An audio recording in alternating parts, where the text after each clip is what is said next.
Это видео не про Кадырова, а, наверное, больше обращение к Рамзану Ахматовичу. Рамзан Ахматович, до операции на Украине вас, мягко говоря, не любили.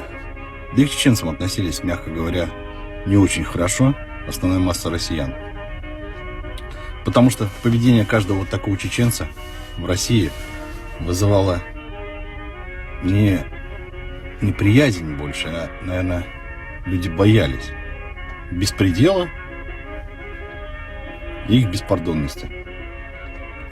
Может быть, вы этого и не знаете. По многим позициям, по многим известным фактам, россияне осуждали ваши действия. А сейчас мы плывем в одной лодке. Эту лодку уже нельзя остановить. И как она поплывет, во многом зависит от вас и от ваших ребят. Я, честно говоря, даже не верил в ваш